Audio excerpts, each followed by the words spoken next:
Now we've got the congressman for California's 17th congressional district, Ro Khanna. Thanks for coming back on. Thanks, Brian. Congrats on your new role at MSNBC. Thank you. Thanks so much. So the House Armed Services Committee voted 58-1 to approve its $886 billion defense bill. You were the only no vote. How do we end a 20-year war and our defense spending goes up by hundreds of billions of dollars? And I mean that earnestly. Like, what is the rationale to do that?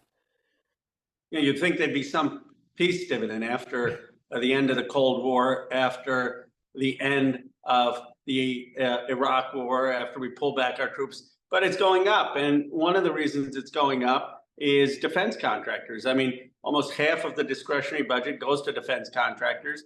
Anyone who saw the 60 Minutes report knows that there's just a ton of fraud. There's a ton of abuse. I had led a couple of years ago a hearing into TransDigm where they basically acknowledged that they were jacking up prices 1,000% because there's no competition. So there should be outrage. I don't care what party you are. The taxpayer dollars are just being wasted. And then you have things that are just duplicative. You know, we have the B-21 bombers, which are new and better aircraft, but we're still buying the B-1-2B bombers, which aren't as necessary anymore. The F-35s that cost overruns, we're still buying them. We're trying to get new ICBM missiles, which we don't need when we could just fix and modernize the current ones. And I can go on and on. But no, it's a very hard vote, apparently, for folks. I don't know why in the Beltway it's hard. People understand that they don't want more wasteful spending. You know, to that point, there are progressives on that committee. How is it that even the progressives, aside from you, all voted in favor? Like, I'm curious what strikes so much fear into the hearts of even those on the left that even progressives are basically rubber stamping almost $1 trillion a year. We're going to have $1 trillion defense budget. I mean, just to put this in context, I think President Clinton is the last Democratic president who actually tried to cut the defense budget, and George Bush Sr. did, and it was around $400 billion when he left. So two and a half times more, and about $600 billion when President Obama left. There are a couple of reasons. One, people don't want to be seen as weak on national security. But I believe you could say we want to have a modern national security strategy that actually is investing in things like AI and drone technology and submarines and space, not the outdated technology legacy industries of defense contractors. Two, there's a lot of influence that defense contractors have on politics. I mean, they're contributors, they're active lobbyists on the Hill, but it's over half our discretionary budget at this point. Almost 55% of our federal budget, discretionary dollars, are going on defense. Well, you mentioned national security. I mean, like, I feel like we've heard this argument 1,000 times, but doesn't it also hurt our national security if we are not feeding people, if we're not educating people, if we don't have infrastructure up to par in this country? I mean, every single person on that committee represents, 700,000 Americans, all of whom ostensibly need some type of service benefit in some way from the government. So I guess, can you square this for me?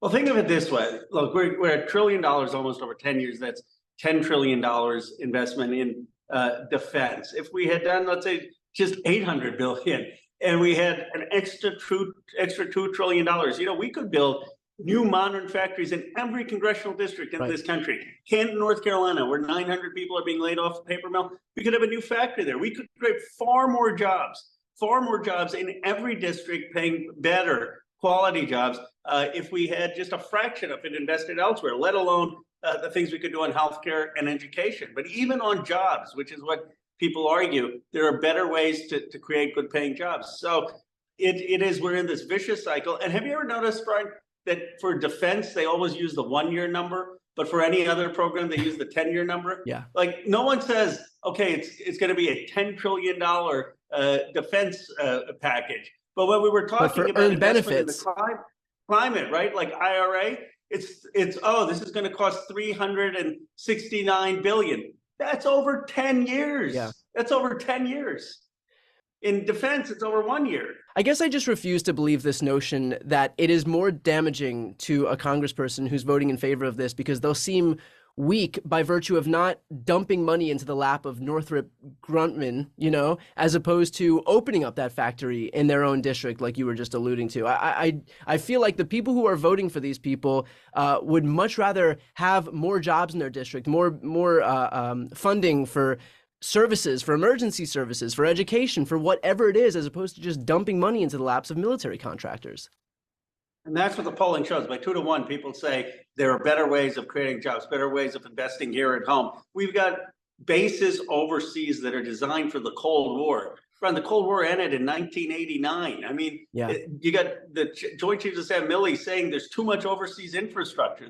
The Joint Chiefs of Staff is begging us to say, let's take a look at these overseas bases, and we're not willing to do it because of interests. And but I could tell. Look, when I voted no, and you vote electronically, the whole place on the scoreboard, you look at it as green, and there's one no vote, Khanna, and everyone's kind of looking at me. And Congress is a little bit like high school. You don't want to be the person on the lunch table where no one else wants to sit. What was the reaction? What was the reaction behind the scenes when you were the lone no vote against that bill? I mean, behind the scenes, there was a little bit of chuckle, and then someone came up and said, "Oh, why do you always vote no on these things?" And I said, it's not that I always vote no, it's that we always are adding more money than even the president wants. And if there was a reasonable defense budget, I would vote yes. But there's sort of and everyone gave a standing ovation afterwards to the staff, which I appreciate. I get the staff works hard, but there's this sense of that they're doing this important work, which we are, but no one's willing to question the status quo other than the American people. And this is one of the things that people see as broken when people realize how much money is going to these defense contractors. Well, is there any likelihood in our lifetime that we would see defense spending go down so that we can allocate funding to, I don't know, feeding people in our own country or infrastructure in our own country or anything else, as opposed to, heaping it onto military contractors? You want the honest truth on it? We need a progressive president who puts that in their platform and runs on it. Jimmy Carter, I think, is the last president who ran on a 5% defense cut and holding people accountable. But we've got to be unafraid to say we can stand up to China, we can stand up to Russia, we can stand up to threats. We're not going to be weak. We're going to have a modern national security strategy, but we're not going to waste taxpayer dollars on just enriching defense contractors, and we're going to enforce competition. And the reason you need the president is because the president sets the tone, and then you're still going to have, at that point, let's say just hypothetically a progressive one and offers 5% cuts, then you're going to have Congress add to it, add more to it. But you're going to need a commander-in-chief who stands up to it. But here's what gives me hope. Most people in this country, one, they recognize that the biggest threat to us is climate. They want that investment. And two, they understand even on China that there are much smarter ways we can be investing to keep the Taiwan Straits and others seas open than what we are today. All right, so I want to switch gears a little bit here. We are now waiting on a Supreme Court ruling where we'll find out if the court is going to nix Biden's student loan debt cancellation plan. You're pushing the White House to put a contingency plan in place. What's the status of that effort? Well, the White House is saying that they are aware of the issue, that they're working on it. But let me just break this down pretty simply. There are 45 million Americans who got relief. If the White House doesn't have a plan and the Supreme Court strikes this down, they're suddenly going to have to start repaying their loans in September, loans that they haven't had to pay for a few years. Now, this is an economic disaster. As you have a slowdown potentially in the economy, you're going to take money away from people and not have them spend the money on a restaurant or buying a car or paying rent. I mean, it's going to push us further possibly into a recession. It's a political disaster because you're going to have Trump who stopped these payments in COVID, and you're going to say these payments now resume under Biden, even when the loans haven't been forgiven. And it's a moral disaster. As someone who took out $150,000 of student loans and had to go in my 20s a year or two for forbearance because I couldn't afford them, I know what a burden this is. I did well. I was in Silicon Valley. I got lucky and fortunate in life. But this is crippling for many people who never get out of that cycle. So the president, I've said, we should have never agreed to the terms of the debt ceiling deal that froze the ability under certain provisions to pause keep the pause on the student loan repayment. But there are other authorities he has, the Higher Education Act that he can invoke that says we're going to continue the pause on paying back student loans until we make good on the promise to forgive them. Well, what would your plan be, irrespective of what the White House ultimately decides to do? I would forgive up to $50,000 of loans for folks making under a certain amount, under 150,000, 200,000. I mean, working class, middle class folks who really need the help. And I would invoke the Higher Education Act to do it. And I would make sure that there was at the very least, a pause on the repayments for those individuals while it was being litigated in the courts. Yeah, and I would argue for those people who say, well, we don't have the funding to do that, refer to the first half of this interview where we talked about how much wasteful spending is happening in the military right now. I knew there was a connection, Yeah. but that's absolutely right. I mean, that's absolutely right. And these young people, when they have certain loans, I mean, don't you want them to be able to start a business, to be able to be productive, to be able to start a family, to be able to have a house? That's the American dream. And the other point is, a lot of these folks, their credit is being destroyed. It's not just, some of them aren't paying it, but you're destroying the credit of an entire generation. Brian, here's a simple point. What other country in the world makes people go into tens of thousands of dollars of debt to get an education? I don't know a single developed country that does that. Yeah.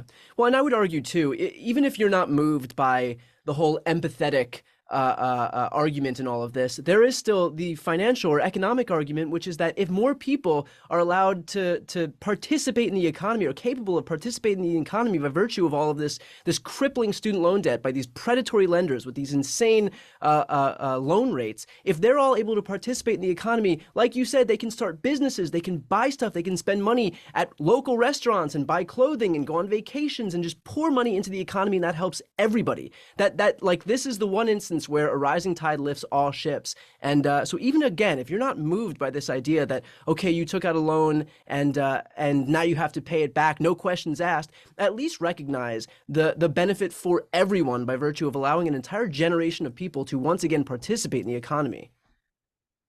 It's absolutely correct. And especially when you have a potential slowing down in the economy because Powell keeps raising the interest rates. And every few months, the economists say we're going to go into recession, because conventional economic theory says if you raise rates, it would cause a recession. Why haven't we gone into a recession? It's because the Congress provided funding through the American Rescue Plan and other programs, which put money back in the pockets of working class and middle class folks, and they've had money to spend, and consumer spending has been robust.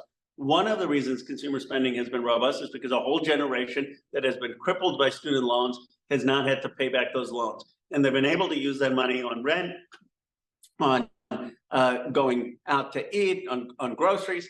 And at a time where you have an affordability crisis, you're going to tell that generation, now you got to start paying $700,000 every month back on student loans.